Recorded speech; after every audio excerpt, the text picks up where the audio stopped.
بسم اللہ الرحمن الرحیم الحمد للہ رب العالمین والصلاة والسلام علی سید الانبیاء والمرسلین۔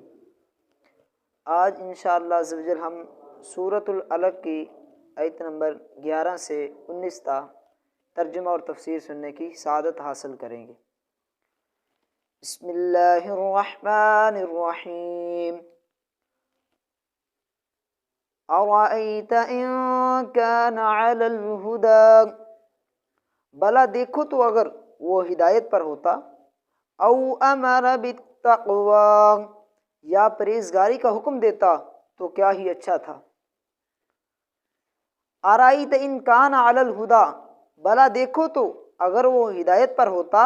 اس آیت اور اس کے بعد والی آیت کا خلاصہ یہ ہے کہ اے حبیب صلی اللہ تعالی وسلم، ذرا دیکھو تو اگر نماز سے روکنے والا وہ کافر ہدایت پر ہوتا اور دوسروں کو پرہیزگاری کا حکم دیتا تو وہ بلند رتبے حاصل کرتا۔ اگر ابو جہل ایمان قبول کر لیتا تو اسے یہ مرتبے ملتے کہ وہ مومن ہوتا، پھر حضور اقدس صلی اللہ علیہ وسلم کے دیدار سے وہ صحابی بن جاتا اور حضور پر نور صلی اللہ علیہ وسلم کا عزیز ہو کر اللہ تعالیٰ کا پیارا بن جاتا۔ بیت اللہ شریف میں رہتا تھا، اس کے لیے ایک نیکی کا ثواب 1,00,000 نیکی کا ثواب پاتا۔ وہ قوم کا سردار تھا اور اس کی وجہ سے اس کے ماتحت لوگ بھی ایمان لے آتے اور ان سب کا ثواب بھی اسے ملتا۔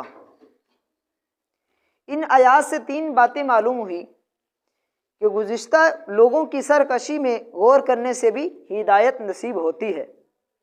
نبی کریم صلی اللہ تعالی وسلم کے زمانے والوں کو ایمان کے ذریعے جو درجے نصیب ہو سکتے تھے وہ بعد والوں کے لیے ممکن نہیں۔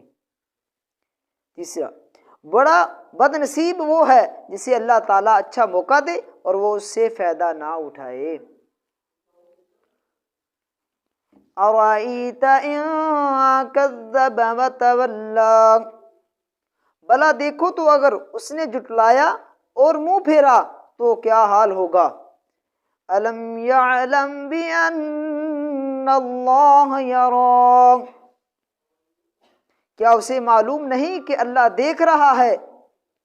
كَلَّا لَئِن لَّمْ يَنتَهِ لَنَسْفَعًا بِالنَّاصِيَةِ، ہاں یقیناً اگر وہ باز نہ آیا تو ضرور ہم پیشانی کے بال پکڑ کر کھینچیں گے۔ نَاصِيَةٍ كَاذِبَةٍ خَاطِئَةٍ، وہ پیشانی جو جھوٹی خطا کار ہے۔ اَرَأَيْتَ إِن كَذَّبَ وَتَوَلَّىٰ، بھلا دیکھو تو اگر اس نے جھٹلایا اور منہ پھیرا۔ اس آیت اور اس کے بعد والی 3 آیات کا خلاصہ یہ ہے کہ اے حبیب صلی اللہ علیہ وسلم، ذرا دیکھو تو اگر اس کافر نے مرتے دم تک آپ کو جھٹلایا اور آپ پر ایمان لانے سے منہ پھیرا تو اس کا کیا حال ہوگا۔ کیا ابو جہل کو معلوم نہیں کہ اللہ تعالیٰ اس کی اس فعل کو دیکھ رہا ہے تو وہ اسے اس کی جزا دے گا۔ ہاں اگر وہ میرے حبیب صلی اللہ علیہ وسلم کو ایذا تکلیف دینے اور انہیں جھٹلانے سے باز نہ آیا تو ضرور ہم اسے پیشانی کے بال پکڑ کر کھینچیں گے اور اسے جہنم میں ڈالیں گے، اور وہ جھوٹے اور خطا کار شخص کی پیشانی ہے۔ ان آیات سے 2 باتیں معلوم ہوئی کہ اللہ تعالیٰ اپنے محبوب بندوں کا بدلہ خود لیتا ہے۔ نمبر 2، اللہ تعالیٰ اپنے خاص بندوں کے کام اپنی طرف منسوب فرماتا ہے، جیسے پیشانی کے بالوں سے گھسیٹنا فرشتوں کا کام ہے، جبکہ اللہ تعالیٰ نے فرمایا ہم گھسیٹیں گے۔ فَلْيَدْعُ نَادِيَهُ، تو اسے چاہیے کہ اپنی مجلس کو پکارے۔ سَنَدْعُ الزَّبَانِيَةَ، ہم بھی جلد ہی دوزخ کے فرشتوں کو بلائیں گے۔ فَلْيَدْعُ نَادِيَهُ، تو اسے چاہیے کہ اپنی مجلس کو پکارے۔ شان نزول، جب ابو جہل نے نبی کریم صلی اللہ علیہ وسلم کو نماز سے منع کیا تو حضور اکرم صلی اللہ علیہ وسلم نے اس کو سختی کے ساتھ جھڑک دیا۔ اس پر اس نے کہا کہ آپ مجھے جھڑکتے ہیں، خدا کی قسم میں آپ کے مقابلے میں نوجوانوں، سواروں اور پیدلوں سے اس جنگل کو بھر دوں گا۔ آپ جانتے ہیں کہ میں مکہ مکرمہ میں مجھ سے زیادہ جتے والا اور مجلس والا کوئی نہیں ہے۔ اس پر یہ آیت نازل ہوئی، جن کا مفہوم یہ ہے کہ ابو جہل اپنی مجلس والوں کو پکار لینے کی دھمکی لگا رہا ہے، تو اسے چاہیے کہ میرے حبیب صلی اللہ علیہ وسلم کے مقابلے میں اپنی مدد کے لیے اپنی مجلس کو پکارے، اور اگر اس نے ایسا کیا تو ہم بھی جلد ہی دوزخ کے فرشتوں کو بلائیں گے، جن کا مقابلہ کرنے کی طاقت ان میں کسی کے پاس نہیں ہوگی۔ حضرت عبداللہ بن عباس رضی اللہ تعالی عنہما سے روایت، نبی کریم صلی اللہ تعالی وسلم نے ارشاد فرمایا، اگر ابو جہل اپنی مجلس کو بلاتا تو فرشتے اسے اعلانیہ طور پر گرفتار کر لیتے۔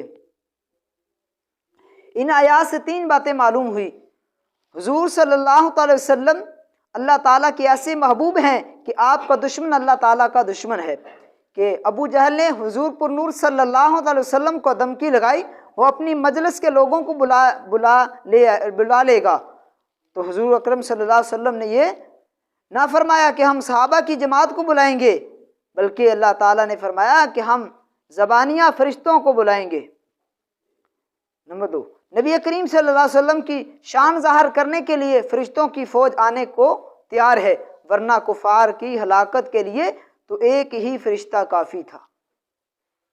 نمبر 3، امر کا ہر صیغہ وجوب کے لیے نہیں ہوتا بلکہ اور چیزوں کے لیے بھی ہوتا ہے، جیسا یہاں امر کا صیغہ تو ہے لیکن وجوب کے لیے نہیں بلکہ اظہار غضب کے لیے ہے۔ کَلَّا لَا تُطِعْهُ وَاسْجُدْ وَاقْتَرِب، خبردار تم اس کی بات نہ مانو اور سجدہ کرو اور ہم سے قریب ہو جاؤ۔ کَلَّا لَا تُطِعْهُ وَاسْجُدْ وَاقْتَرِب، خبردار تم اس کی بات نہ مانو اور سجدہ کرو اور قریب ہو جاؤ، یعنی اے حبیب صلی اللہ علیہ وسلم آپ نماز کے معاملے میں اس کافر کی بات نہ مانیں اور نماز پڑھتے رہیں اور اللہ تعالیٰ کے قریب ہو جائیں۔ ان آیات سے تین باتیں معلوم ہوئی۔ حضور پر نور صلی اللہ علیہ وسلم کی عبادت سیئات یعنی گناہوں کی معافی کے لیے نہیں بلکہ اللہ تعالیٰ کے قریب کے لیے ہے۔ وہ تو نبی پاک علیہ الصلوۃ والسلام تو معصوم ہیں۔ سجدہ بہترین عبادت ہے، اس میں بندہ زمین پر اپنا سر رکھ کر اپنے عاجزی کا اظہار کرتا ہے، زبان سے اللہ تعالیٰ کی عظمت کا اقرار کرتا ہے، اس لیے ہر رکعت میں سجدے 2 ہیں۔ نمبر 3، سجدے میں اللہ تعالیٰ کا قرب نصیب ہوتا ہے۔ حضرت ابو ہریرہ رضی اللہ تعالی عنہ سے روایت، نبی کریم صلی اللہ تعالی وسلم نے ارشاد فرمایا، بندہ سجدے کی حالت میں اپنے رب عز و جل سے بہت زیادہ قریب ہوتا ہے، اس لیے تم سجدے میں کثرت سے دعا کیا کرو۔ یاد رہے کہ یہ آیت مبارکہ آیات جو سجدہ ہیں ان میں سے ہے، تو جو اس کو پڑھے یا سنے تو اس پر سجدہ تلاوت لازم ہوتا ہے۔ جو آپ سب جنہوں نے یہ آیت مبارکہ سنی ہے یا میں نے تلاوت کی ہے تو یہ سجدہ تلاوت بھی کر لیں۔ اللہ پاک ہم سب کو جو کچھ سنا ہم نے اس پر عمل کرنے کی توفیق عطا فرمائے، وہ دوسرے مسلمان بھائیوں تک پہنچانے کی توفیق عطا فرمائے۔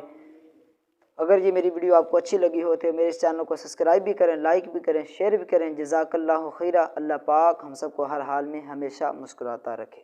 ملتے ہیں آگے والی ویڈیو میں۔